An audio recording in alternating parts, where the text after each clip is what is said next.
Haleluya, haleluya, puji Tuhan, saudara-saudara yang dikasihi Tuhan, shalom, kiranya kita semua dalam keadaan baik, sukacita selalu dalam Tuhan, dan ini suatu anugerah yang luar biasa kalau Tuhan masih berikan kita kesempatan untuk merenungkan firman-Nya.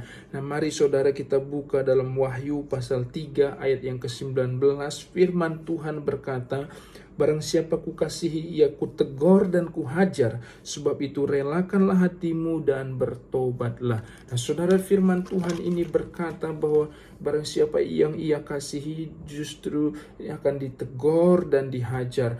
Nah saudara-saudara, kasih Tuhan itu ternyata bahwa tidak selalu hanya memanjakan kita dan hanya membiarkan kita dalam kesalahan kita lalu mengampuni kita, tapi saudaraku, dikatakan kita ditegur dan dihajar supaya kita bisa bertumbuh dan berubah.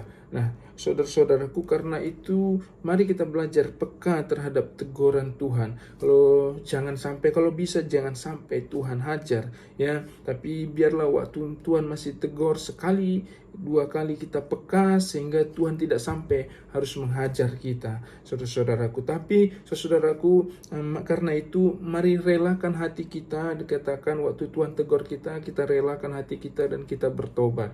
Ya, saudara-saudaraku, kalaupun ternyata karena saking kita susahnya mendengar dan kemudian Tuhan terpaksa harus hajar kita, biarlah kita juga merelakan hati kita dan kita bertobat, berbalik dari jalan kita yang jahat, jalan kita yang sesat, sehingga saudaraku kita boleh terus menikmati kasih Tuhan dalam kehidupan kita, ya. Jadi saudara-saudara, firman Tuhan ini mengingatkan kita bahwa sama seperti saudaraku, saya seorang bapak, ya, bahwa saya mengasihi anak saya, namun bukan berarti bahwa saya tidak pernah menegur mereka. Bahkan ada kalanya juga saya pukul mereka sekali.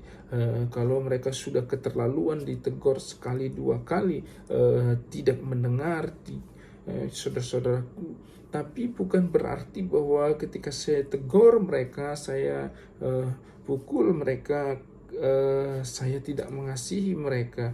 Bahkan saya juga, saudaraku, belajar bahwa waktu saya menegur, terutama waktu saya menghukum mereka, saya pastikan bahwa hati saya tidak sedang dalam kemarahan, kebencian, tetapi saya hanya ingin mendidik mereka, ya, supaya mereka hidup, ya, baik dan benar. Nah, saudara, demikianlah juga dikatakan bahwa Bapa, seperti Bapa sayang kepada anaknya, demikianlah Tuhan menyayangi kita. Nah, kasih Tuhan, kasih sayang Tuhan itu, saudara-saudaraku, adalah tidak selalu membiarkan kita di dalam kesalahan, di dalam dosa, tetapi ada kalanya Dia menegur kita dan mengajar kita. Karena itu, saudara-saudaraku, waktu Tuhan tegur kita, dikatakan relakanlah hatimu, bukalah hatimu, berikanlah hatimu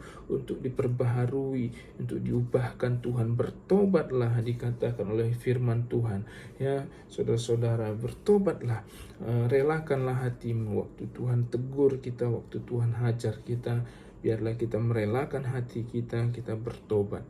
Ya, saudara yang dikasihi Tuhan, kalau saat ini kita ada yang sedang Tuhan tegur, mari lebih peka lagi, belajar lagi lebih peka terhadap apa yang Tuhan inginkan Tuhan sampaikan kepada kita, baik melalui hamba Tuhan, baik melalui kehidupan kita, ya. Mari kita belajar lebih peka lagi, saudaraku, ya, terhadap teguran Tuhan, hajaran Tuhan dalam kehidupan kita, dan supaya kita bisa merelakan hati kita dan bertobat, sehingga hidup kita lebih baik lagi di dalam Tuhan, hidup kita lebih berkenan lagi di hadapan Tuhan, dan kita boleh menikmati kasih Tuhan dalam kehidupan kita. Puji Tuhan, saudara-saudara ini kasih Tuhan. Biarlah firman Tuhan ini menjadi berkat bagi kita. Kalau ada di antara kita saat ini yang sedang Tuhan tegur, ya, yang sedang Tuhan hajar, ayo mari relakan hatimu, bertobatlah, ya, terimalah didikan Tuhan supaya Tuhan lakukan itu. Ingatlah, Tuhan lakukan itu karena Tuhan mengasihi kita. Tuhan tegur kita, Tuhan hajar kita karena Tuhan mengasihi kita. Puji Tuhan, Tuhan memberkati saudara semuanya. Sampai jumpa di renungan berikutnya. Haleluya, shalom.